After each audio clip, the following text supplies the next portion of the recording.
No silêncio úmido da madrugada, quando a mansão ainda respirava devagar, uma mão pequena agarrou a borda fria da piscina com tanta força que os nós dos dedos ficaram brancos.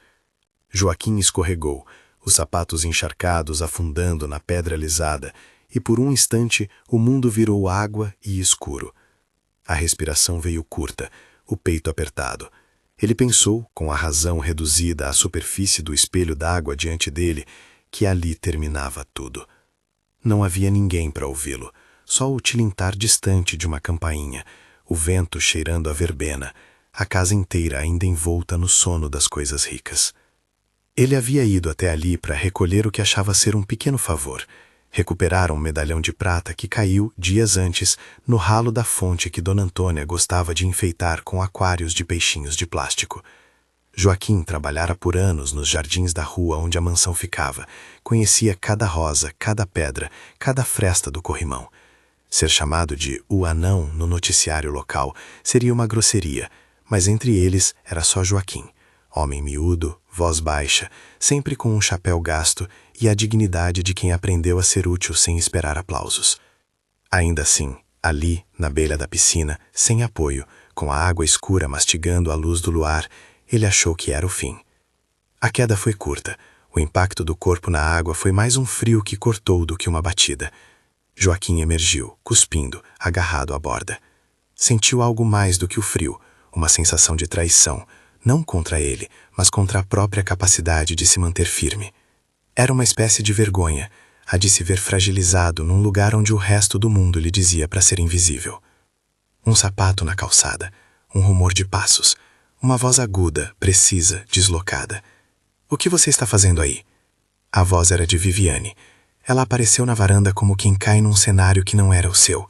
Vestido claro, pulseira tilintando, máscara de surpresa calculada.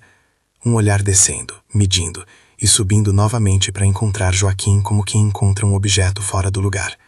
Havia na sua boca um disfarce de preocupação que não alcançava os olhos. Mas a voz que se adiantou não foi a de Viviane, foi a de Dona Antônia. Frágil na estrutura, forte na presença, ela veio andando com um passo que contrariava a leveza das horas matinais. Não era a primeira vez que a casa se enchia de pequenos acidentes, mas aquela cena tinha um peso diferente. Antônia não saiu para filmar nem para escandir quem estava certo. Saiu para ver. A sua face, marcada por anos de aula e por mãos que viraram páginas e mapas, não trazia juízo imediato. Trouxe compaixão. "Joaquim", ela chamou, sem pressa, a voz uma fita de seda entre as folhagens. "Levante-se. Você está bem." Ele mal conseguiu balbuciar. O medo ainda tremia nas palavras. Ela se aproximou, apoiou as mãos numa toalha que mandara buscar e, com movimentos precisos, como se corrigisse a postura de um pupilo, ajudou a sair da piscina. Não houve medalhão recolhido no gesto. Houve um gesto maior. Alguém que não ficou a observar o espetáculo do seu desamparo. Viviane franziu o senho. Trocou a máscara de indiferença por um filme de piedade que não engolia. No brilho matinal que atravessava as janelas altas, a mansão era um palco. Cada movimento, um figurino. E ali, naquele pequeno incidente, o palco começou a tramar suas cortinas. O alvoroço foi contido com eficiência. Toalhas trocadas, um chá quente servido, as palavras de Viviane sobre acidente e descuido ensaiadas como quem apresenta uma justificativa plausível. Joaquim repetia, sem saber se por vergonha ou por recato, que estava bem, que nada tinha quebrado além do orgulho. Mas quando o som sumiu e a casa foi ficando com seus próprios ruídos de porcelana e relógios, ele sentiu os olhos de Viviane em cima das suas costas, como se ela julgasse manter sob vigilância tudo que não pertencia a ela. Naquela manhã, no entanto, a notícia do salvamento ganhou uma camada que ninguém poderia prever. Um jornalista de bairro que correra até a porta atraído por um rumor, viu Dona Antônia ajudando Joaquim e, sem querer, eternizou a imagem para o pequeno folhetim local. A manchete foi rotulada de "A mãe do milionário socorre trabalhador", sem entender que a história verdadeira ali não era sobre o título de família, mas sobre alguém que se recusou a ser indiferente. Para Viviane, a imagem foi incômoda. Para Antônia, foi mais um dia em que o mundo se lembrava dela por um gesto simples. Essa pequena cena, um homem quase afogado, uma idosa que o salva, foi o gatilho para devolver ao leitor, ao espectador, a questão que vai permear tudo. E se não fosse só sorte? E se a presença de Antônia fosse justamente a única coisa que impedia que outras peças do tabuleiro fossem movidas contra os que ela chamava de família? E você, o que faria se estivesse no lugar de Joaquim ou de Dona Antônia? Comente abaixo. Voltando no tempo, a mansão tinha outra fisionomia.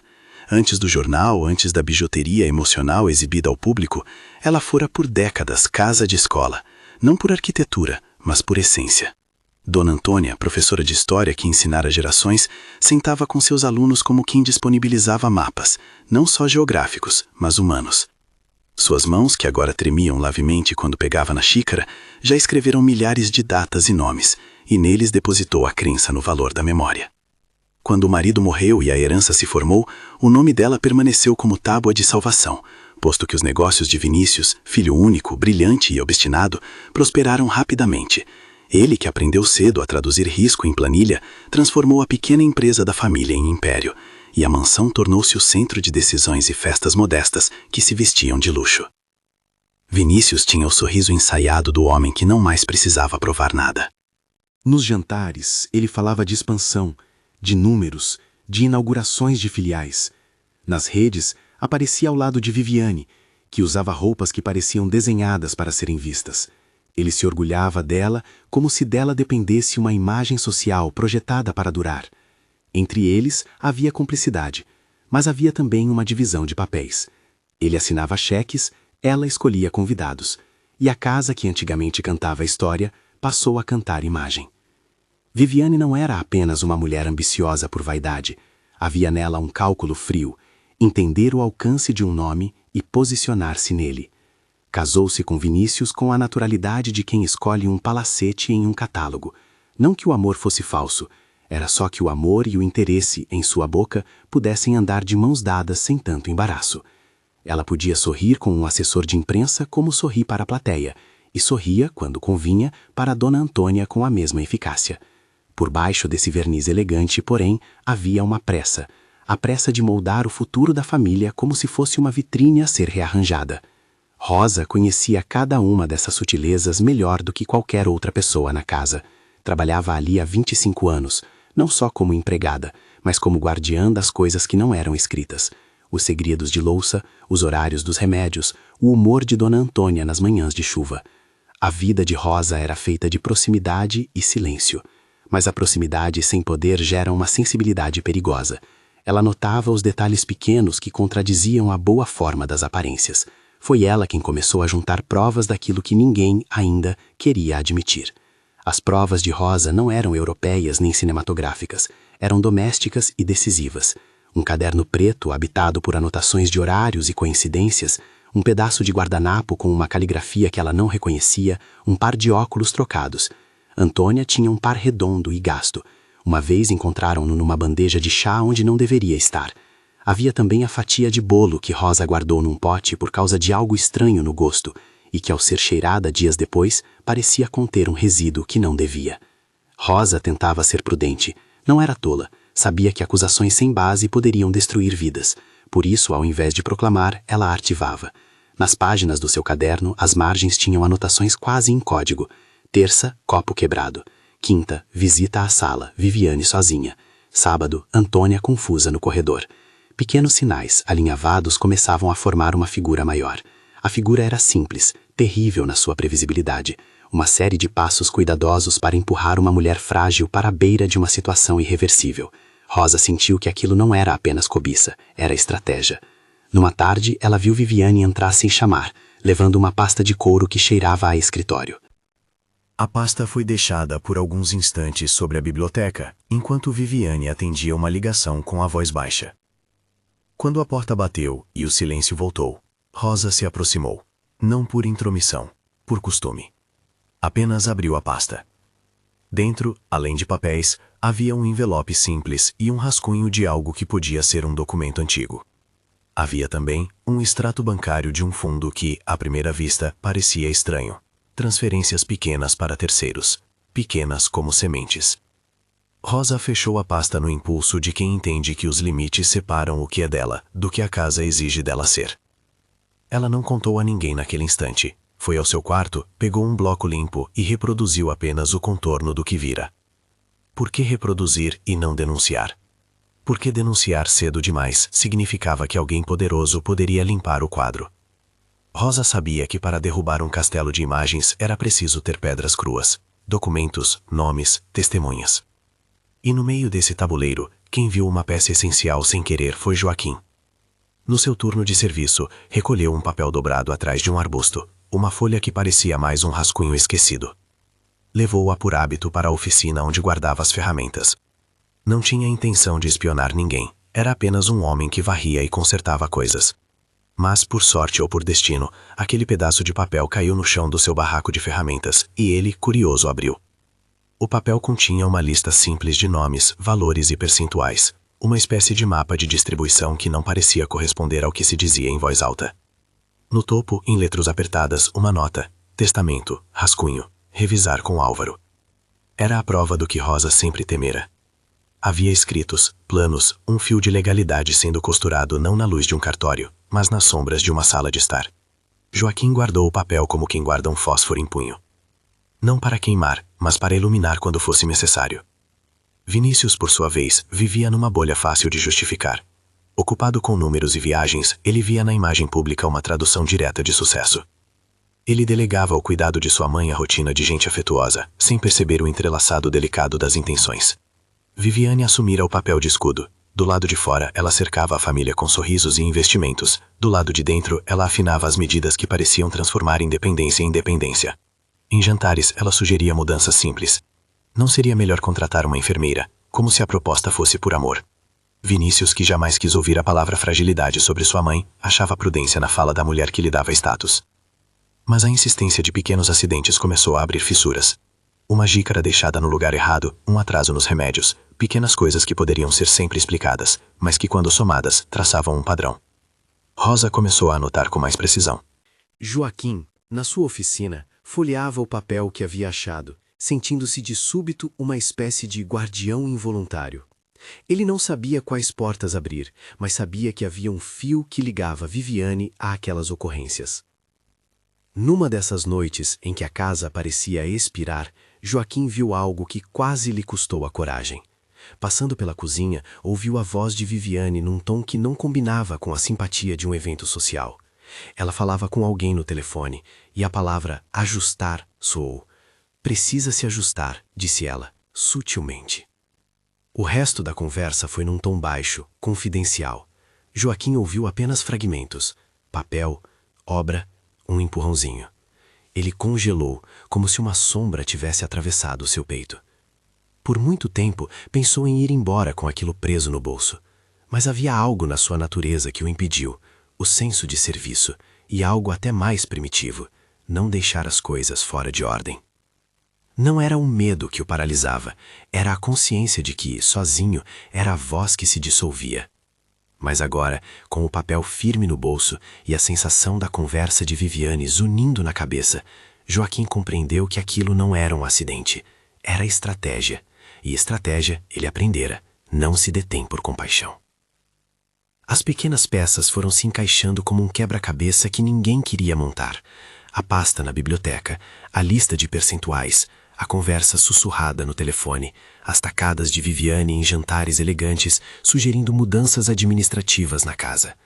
Cada detalhe apontava para um motivo: o patrimônio que estava formalmente em nome de Dona Antônia, mas que na prática poderia ser redirecionado, com a fragilidade da velhice como cortina.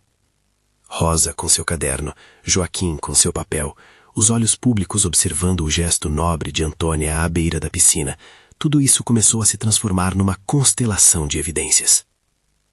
E, no entanto, ninguém fora de casa via as linhas que se formavam.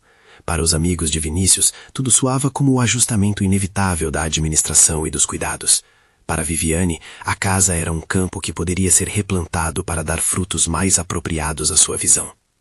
Para Antônia, a casa era um lugar de lembranças e mapas, de pessoas e de datas, que ela gostava de consultar para se organizar.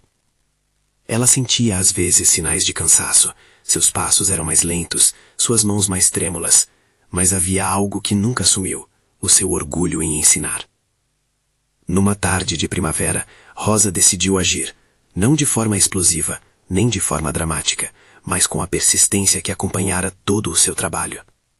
Ela foi procurar Dr. Álvaro, um homem de meia idade que conhecia a família desde antes dos dados serem cifrados em planilhas. Era amigo, advogado de confiança e alguém que mantinha a voz firme quando ouvia histórias de família. Não foi fácil marcar uma conversa sem levantar suspeitas.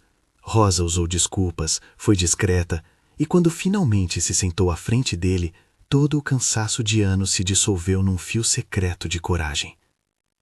Doutor, ela disse sem rodeios, eu tenho coisas que precisam ser vistas com olhos que entendem papel. Dr. Álvaro, que sempre tivera afeição por Dona Antônia, ergueu as sobrancelhas com atenção. A casa entre os dois nunca fora um assunto de frivolidade. Quando Rosa pôs o caderno sobre a mesa e o guardanapo com a caligrafia desconhecida e o relato de pequenos incidentes rabiscados em margens, algo mudou no ar.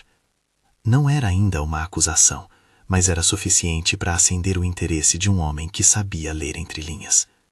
Ele prometeu discrição. O segredo, naquele momento, era a arma mais necessária. Enquanto isso, Vinícius voltava de mais uma viagem de negócios, falando alto no telefone sobre uma nova fusão, alheio ao mapa que Rosa e Joaquim começavam a delinear nas margens da casa. Ele era um homem que acreditava que a resposta para qualquer problema estava na planilha certa. Não que fosse desatento, mas havia uma confiança que o tornava cego aos pequenos males cotidianos. Viviane era o seu espelho, e o espelho de Viviane lhe mostrava o mundo que ele desejava ver. No começo da noite em que o clima parecia anunciar tempestade, Joaquim foi até a garagem para guardar as ferramentas. Ali, num canto menos iluminado, ele abriu o papel que havia encontrado e, com a luz de um candeeiro, leu palavras que ressoavam como uma sentença enviada por acaso. Havia um rascunho do que parecia ser uma versão preliminar do testamento, e na margem uma anotação quase imperceptível: conversar com Álvaro, 60% em favor de Antônia. O número saltou do papel como uma revelação: 60% das ações em nome de Antônia. Era justamente esse ponto que justificava para quem tinha visão curta e motivos longos a pressa e as manipulações. Joaquim guardou o papel na boca da calça e saiu para olhar a casa. Havia janelas acesas, sombras de pratos e conversas que se perdiam. A mansão respirava como um organismo que escondia hemorragias internas. Ele pensou no medalhão que buscara, nas mãos que o salvaram, e na mão que ali dentro talvez costurasse uma venda. Se sentiu pequeno, mas não insignificante. Às vezes a pessoa mais discreta é a que observa as costuras com mais clareza. A noite terminou com um silêncio pesado. Rosa voltou para casa com a sensação de ter plantado uma semente. A conversa com o advogado estava agendada. Joaquim guardou o papel junto ao peito, sem coragem de dobrá-lo. Antônia, depois do jornal, andava mais atenta. Não sabia os contornos jurídicos, mas pressentia a sombra que a rondava. Viviane dormiu com o celular no criado mudo, seus dedos folheando contratos como quem acaricia possibilidades. E foi nesse momento de tranquilidade que a casa, atolada de aparências, começou a fechar fileiras. O perigo, que se mostrara primeiro como atrito, ganhava uma direção. Pequenas coisas alinhavam-se numa estratégia que não precisava de violência explícita para ser letal. O plano estava apenas se formando, e aquele plano tinha um alvo: a propriedade, tradicionalmente em nome de quem carregava memórias e não exigia defesas. Quando a madrugada voltou com o mesmo ar úmido do começo, Joaquim pegou um casaco e foi sozinho até a pequena capelinha nos fundos do terreno, um lugar onde Antônia gostava de ficar sozinha às vezes. Ele queria falar com ela. Não sabia as palavras exatas, só sabia que precisava contar que encontrara um papel, que vira uma conversa que soava como uma trama, que sentiria vergonha se nada fizesse. Antônia ouviu-a com olhos que pareciam ter pouco mais que um farol antigo, mas que ainda assim eram claros. Ela não reagiu com susto. Reagiu com prudência. "Filho de Deus", murmurou ela, usando uma expressão que não era exatamente religiosa, mas que enunciava a sua própria ideia de responsabilidade. "Não vamos agir com precipitação, mas não vamos permitir que o silêncio nos faça cúmplices." As palavras foram simples, sem dramatismo, mas naquelas sílabas havia um comando. a intenção de quem ensinará até o fim que proteger os vulneráveis não é apenas uma questão de sentimento, é uma questão de ação. E assim, naquele ponto de cruzamento entre medo e segredo, se fechou um ciclo de pequenas revelações que, juntas, já faziam sombra suficiente para ameaçar o brilho da mansão. Joaquim, o homem que achara que era o fim, havia encontrado motivos para não se resignar. Antônia, a mãe do milionário, começava a formular uma defesa que não se basearia apenas em recursos, mas em presença. O que viria a seguir eram fios ainda por puxar, conversas com advogados, documentos a serem reunidos, a necessidade de testemunhas e decisões que poderiam dividir para sempre uma família. Algumas portas, entretanto, já estavam entreabertas. A biblioteca cuja pasta fora deixada, a mesa onde o guardanapo desaparecera, o telefone de Viviane com palavras que soavam como planejamento. E mais uma vez, a borda da piscina mostrou-se como fronteira. Ali poderia ter acontecido uma tragédia. Ali foi um começo de resistência. Joaquim deixou a capelinha com os dedos trêmulos, mas com a sensação de que não devia mais carregar o medo sozinho. A luz azulada da madrugada se dissipava no horizonte, e a casa acordava para um dia que, em muitos aspectos, não seria igual ao anterior. Havia previsões a serem feitas, aliados a conquistar, e corações a serem confrontados. Mas naquele instante, antes da chegada do sol, o que se mantinha era a certeza. A mansão não era apenas espaço de status, era território de vidas que se recusavam a ser comprimidas ao tamanho de um interesse. E entre as árvores, contíguas ao roseiral que Joaquim cuidava, uma figura menor passou devagar, como se medisse a profundidade do que trazia no bolso. Não era isotópico pensar que às vezes a menor das pessoas pode segurar a maior das verdades, e que a coragem, quando nasce em silêncio, tem a força de uma semente plantada nos olhos da terra. Ainda havia muito por fazer. O advogado a ser chamado, as provas a serem organizadas, o coração de Vinícius a ser confrontado. Mas não era mais o fim. Era um começo, com a forma incerta de um plano. E planos, quando bem montados, mudam histórias. Nos dias que se seguiram, a mansão parecia respirar com cautela. Havia um cuidado novo nos passos, um cuidado que vinha de quem se recusava a deixar coisas no escuro. Dr. Álvaro, discreto como sempre, transformou as anotações de Rosa e o papel de Joaquim em algo que poderia ser apresentado sem alarde. Cópias, carimbos de data, uma pequena sequência que, posta em conjunto, começava a ter peso. Nem tudo podia ser mostrado de uma só vez. O advogado sabia que uma acusação precipitada só alimentaria defesas afiadas. Precaução era, naquele momento, justiça. Rosa continuou seu trabalho com a calma de quem já vivera tempestades. Não contou a ninguém sobre cada detalhe que encontrara. Preferiu deixar que os elementos viessem como provas, não como boatos. Ao mesmo tempo, passou a mover suas rotinas com mais astúcia. Servia chá em xícaras diferentes, observava quem tocava nos remédios, anotava horários com mais rigor. Joaquim, que antes caminhara nas bordas como sombra, agora andava com um papel no bolso e uma firmeza que vinha de saber que fora visto, e que havia alguém disposto a agir. Vinícius, por sua vez, sentia uma inquietação que não sabia nomear. As viagens começaram a ter cômodos vazios na volta. Mensagens chegavam com perguntas tímidas de parentes e amigos preocupados. Havia uma vida que ele julgara clara demais para falhas, a vida da casa, o amor aparente, e agora pequenos ruídos indicavam rachaduras. Dr. Álvaro pediu uma conversa privada. Vinícius acreditou na formalidade e aceitou. Na sala do advogado, entre papéis e café que se esfriava, as coisas foram colocadas com objetividade. Não havia tom acusatório de púlpito, havia um relato frio de coincidências alinhadas. O rascunho de testamento que Joaquim encontrara, os extratos com transferências discretas, o guardanapo com a caligrafia, as notas de Rosa sobre os remédios e os horários trocados, a fatia de bolo guardada no pote que, depois de uma análise elemental, descrita por Álvaro como trabalho técnico e entregue como laudo, mostrara sinais de adulteração na consistência. Palavras leves para um fato que dizia muito. Dr. Álvaro falou de medidas prudentes, proteger Dona Antônia, restringir quem tinha acesso à sua rotina e observar. Vinícius ouviu cada palavra como se fossem números em uma planilha que finalmente fechava. Houve resistência. Como é humano, ele defendia quem amava e preferia crer no seu mundo de certezas.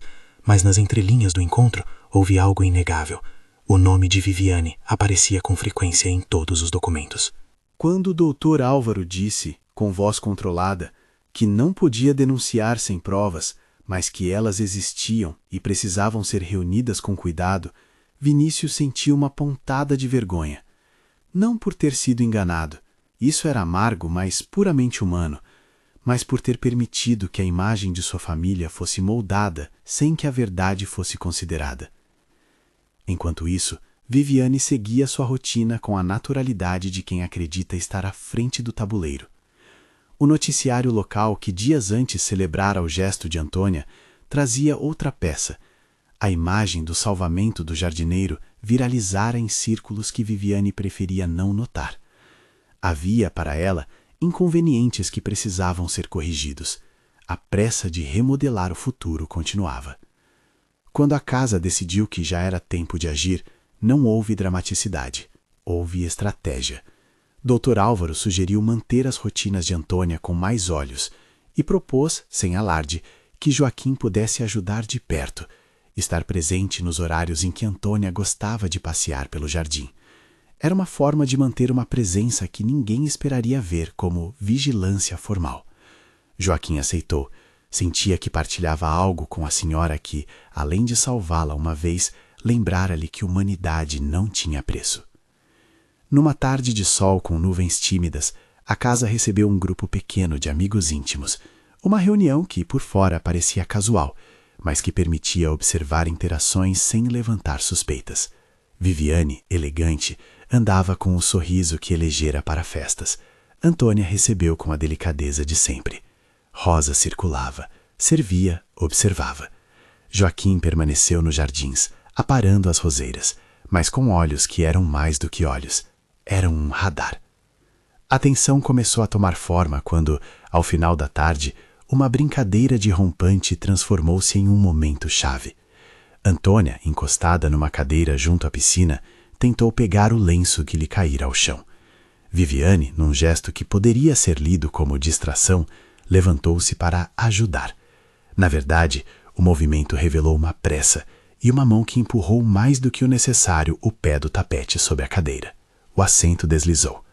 A cena, por um fio, teria virado tragédia se Joaquim não tivesse largado a tesoura que cortava espinhos e corrido instintivamente. Ele alcançou a cadeira, segurou firme a barra do chale e impediu que Antônia tombasse para dentro da piscina. As mãos de ambos tremeram, mas a senhora não caiu. Foi um gesto simples e decisivo. Viviane, surpreendida e com a respiração acelerada, tentou reconstituir a história com um sorriso. Quase um susto, não é? O tapete sempre foi traquinas. Seus olhos, porém, traíam algo diferente. Não eram os olhos de quem teria medo do risco, mas de quem tivera um plano que não se completara. Os convidados, alheios aos matizes íntimos, riram da cena, e a festa continuou com sua superfície. Mas para aqueles que guardavam peças, o evento fora uma confirmação. Havia um padrão, e ele começava a ser visto. Joaquim, de mãos sujas de terra e ainda com o perfume das rosas nas roupas, sentiu que havia se tornado mais que um empregado. Era agora um testemunho vivo do que poderia ter sido. Depois desse episódio, Dr. Álvaro resolveu agir com prudência ousada. Pediu a Vinícius que, por segurança, reduzisse o espaço de acesso de Viviane aos horários íntimos da mãe. Não foi uma afronta pública, foi uma tentativa de reduzir a exposição de Antônia a novas tentativas. Vinícius, que começava a ver fios que antes não via, concordou com relutância e com a promessa de não transformar aquilo em uma guerra declarada. Era uma estratégia de contenção. Viviane reagiu como quem tem algo a perder e não aguarda para ver o que o mundo decide. A sua resposta foi dupla, afiada nas aparências e sutil nos gestos. Trocar remédios, insistir em horários diferentes, sugerir visitantes em benefício de Antônia, tudo fazia sentido dentro de uma lógica que tentava modelar dependência. Rosa anotou cada variação e as entregou ao advogado. Joaquim guardou o papel que encontrara inicialmente como se fosse um amuleto. E então veio a noite da tentativa decisiva. Não foi por acaso que o relógio marcava quase meia-noite quando a casa se aquietou. Havia uma lua que parecia observar sem juízo, e a mansão dormia com seus quartos iluminados por lâmpadas de presença. Antônia repousava no seu quarto, os livros ao lado, a xícara de camomila fria ao alcance. Rosa havia adormecido numa cadeira junto à porta, o caderno fechado no colo. Joaquim, que havia terminado os afazeres externos, deixou uma luz baixa no corredor e foi para seu barraco de ferramentas para guardar as ferramentas da noite. Viviane, por sua vez, agiu com a frieza de quem entende que o gesto final exige silêncio e precisão. Ela sabia que a presença de testemunhas era o maior empecilho. Planejou fazer parecer um acidente, uma cena que recortaria a continuidade da vida e reescreveria as medidas de segurança sob justificativas convincentes. Não entrou em pânico. Havia pensado em cada detalhe. Entrou no corredor com o andar sereno de quem desconhece a culpa e com a chave de uma gaveta onde guardara algo que pretendia usar para dissimular. Não foi preciso mais que um sopro para transformar intenção em perigo. Quando Viviane abriu a porta do quarto de Antônia, encontrou a cama vazia. A senhora gostava, por vezes, de caminhar pelo corredor até a varanda que dava para o jardim. Talvez uma memória tenha levado Antônia até ali naquela noite, talvez fosse apenas o sono que a viera com insistência. Viviane, ciente de que tinha pouco tempo, seguiu com passos leves. No jardim, a cena poderia ter sido a de um acidente comum. Antônia, com seus passos lentos, tropeça no degrau molhado da alvenaria que circunda a piscina. Mas antes que o calcanhar se dobrasse, uma mão segurou o braço da senhora. Não era a mão de Viviane, que sem saber já tinha planejado o resto. Era a mão de Joaquim, que passara pela varanda para apanhar uma caixa esquecida. Ele, que não deveria estar ali, foi o acaso que rompeu a linha do destino. O susto foi instantâneo. Antônia olhou para Joaquim com olhos que pediam explicação e gratidão. Viviane ficou parada na sombra, as palavras presas. Por um momento o tempo parecia se prender entre eles. Joaquim, sem dramatismo, ajudou a senhora a se recompor e fez um gesto de afastamento para que ela voltasse para dentro. Mas a presença de Viviane tornara o ar mais pesado. Era o tipo de noite em que uma palavra podia acender um incêndio. Viviane tentou retomar a compostura e dizer algo como veio só ver se estava tudo bem, mas a cena já deixara marcas. Ela saiu com passos calculados, cada movimento encobrindo a pressa. Joaquim, que vira nos olhos dela um brilho diferente, sentiu que algo mudara naquele momento. Antônia, mesmo confusa por instantes, segurou a mão do jardineiro com força e ao final murmurou um simples obrigada. No dia seguinte, a mansão acordou com um sotaque de tensão. Dr. Álvaro pediu que se fizesse um inventário das chaves, que controlassem os acessos e que limitassem visitantes. Ele mesmo foi à polícia registrar um boletim que descrevesse os episódios sem transformar a casa num palco público. Pediu apenas que existisse um registro formal. A investigação, quando posta em marcha, teve o ritmo lento que processos levam, mas pôs em evidência algo essencial. Havia razões para desconfiar. A confrontação pública foi um passo que Dr. Álvaro conduziu no momento certo. Em uma conversa formal, não em um tribunal, mas em um encontro convocado com um mínimo de plateia, ele reuniu pessoas-chave: Vinícius, Rosa, Joaquim e, por fim, Viviane. Levantou as provas com a frieza de quem sabe que a verdade é peso que não precisa de gesto retórico.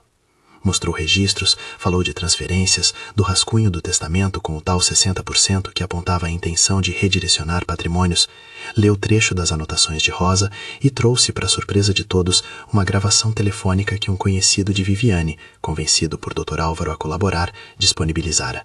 Falas sussurradas, onde a palavra ajustar surgia de forma clara. Viviane, ao ouvir, tentou desmentir com a elegância que sempre a cobrira, mas as palavras, quando registradas e trazidas à luz, pesam de maneira diferente. Vinícius sentiu o ar faltar.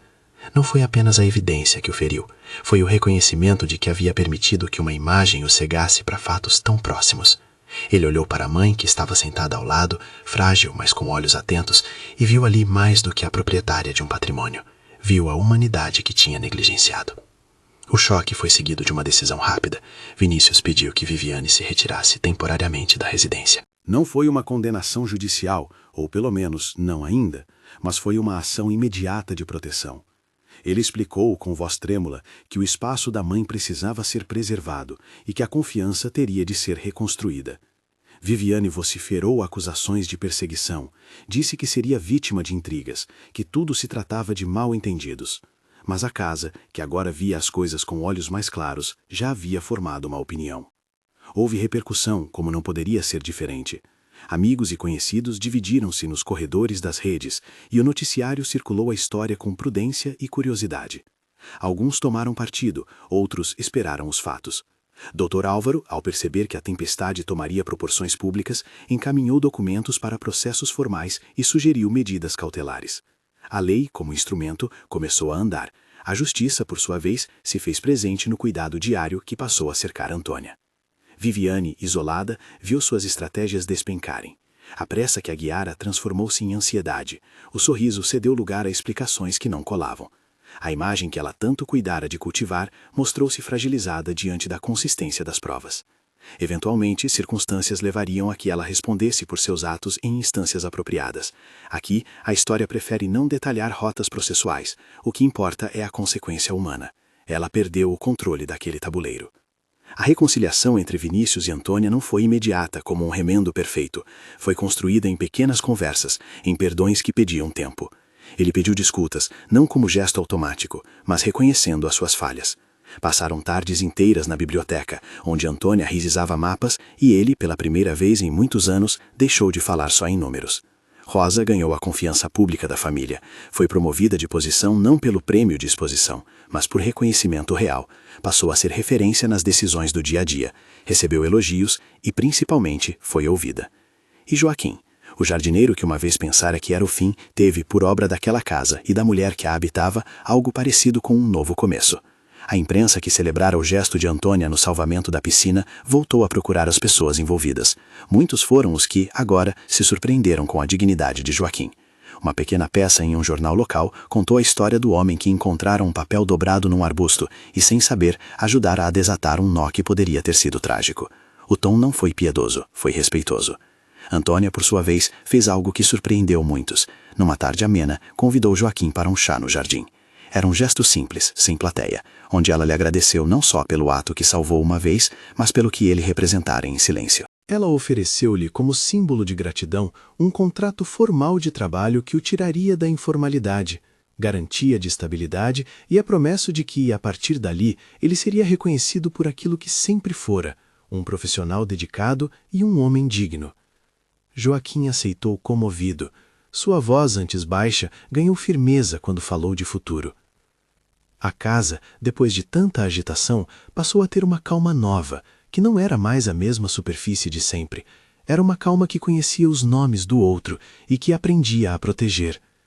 Vinícius mudou prioridades, diminuiu viagens por um tempo e passou a dividir mais das decisões com pessoas de confiança, não apenas pessoas que refletiam o que ele queria ver. Rosa ganhou um pequeno bônus e um respeito público. Foi convidada a participar de pequenas reuniões administrativas e a sensação de que a sua voz importava foi o remédio mais eficaz. Viviane, por sua vez, enfrentou o ostracismo social com a severidade que a verdade costuma impor. Amigos que antes alinhavam-se ao redor do brilho financeiro mantiveram distância. Mensagens cessaram, convites rarearam. Em conversas posteriores, comentaram-se as razões que movem certas escolhas e as consequências que trazem. A justiça seguiria seu curso, e o destino de Viviane seria decidido por instâncias para as quais o roteiro desta história não se atreve a apontar jornadas definitivas. O que importa é que a justiça moral e social se empregou de forma concreta. A família foi protegida, os vulneráveis resguardados. No epílogo desta trama, a mansão retomou, passo a passo, a sua condição de lugar de memórias. Antônia, que voltara a abrir suas aulas informais aos velhos amigos e a receber de vez em quando alunos que vinham a ouvir histórias do passado, tinha no olhar a paz tímida de quem fez o que era certo. Vinícius, com o rosto menos ensaiado para a imprensa, passou a valorizar aquilo que a casa lhe ensinara, que ser guardião de uma história exige mais do que assinar papéis. Exige presença. E Joaquim? Ele, o homem de estatura pequena e alma grande, encontrou no reconhecimento um espaço que a cidade não lhe concedera antes. Não foi a fama que mudou sua vida, foi a reparação. Um vínculo formal de trabalho, pequenas economias que antes nem imaginara, a possibilidade de mandar um filho estudar mais longe e, sobretudo, o respeito de quem compreendeu que coragem não tem tamanho. Antônia, em um gesto que marcou a comunidade, organizou uma pequena cerimônia no jardim, não para aplaudir heróis, mas para celebrar a manutenção do que é humano. Joaquim recebeu um certificado simbólico das mãos da senhora, os olhos úmidos de ambos, e a comunidade ao redor aplaudiu com ternura. No balanço final, restou a sensação de que a casa havia aprendido uma lição dura. Aparências vendem imagens, mas não sustentam vidas. O poder da vigilância atenta de uma empregada, a precisão calma de um advogado, a coragem simples de um jardineiro, todos esses elementos, quando alinhados, reconstroem o tecido que sustenta o convívio. A ambição de Viviane quebrou-se contra a soma dessas pequenas defesas. A dignidade de Antônia foi preservada pela coragem das pessoas ao redor, que, ao invés de silêncio, escolheram ação. E quanto a Joaquim, o homem que pensou que era o fim naquela noite de lua e água, ele aprendeu que finais também podem ser pontes. A mão que o trouxe para fora da piscina, naquele primeiro momento, havia sido a dose de humanidade que mudara sua história. Depois, a mesma mão, agora cercada por outras, devolveu-lhe um lugar. Não um posto de honra, mas o lugar respeitado de quem cumpre sua missão com retidão. Na última cena, alguns meses depois, a mansão celebrava uma festa discreta. Vinícius e Antônia conversavam sobre livros antigos. Rosa servia e sorria com a serenidade de quem viu seus esforços reconhecidos. Joaquim, com as mãos ainda marcadas pelo trabalho nas roseiras, cortou o primeiro ramo de uma nova variedade plantada em homenagem ao que passaram. Ele olhou para Dona Antônia, que acenou com um sorriso que não precisava de palavras. Entre eles havia uma compreensão mansa. A vida, por vezes, nos empurra para beiras, mas é a mão que estende apoio que transforma o medo em futuro. Se essa história tocou você de alguma forma, compartilhe com alguém que goste de dramas humanos e deixe nos comentários o que faria se estivesse no lugar de Joaquim, Rosa ou Vinícius.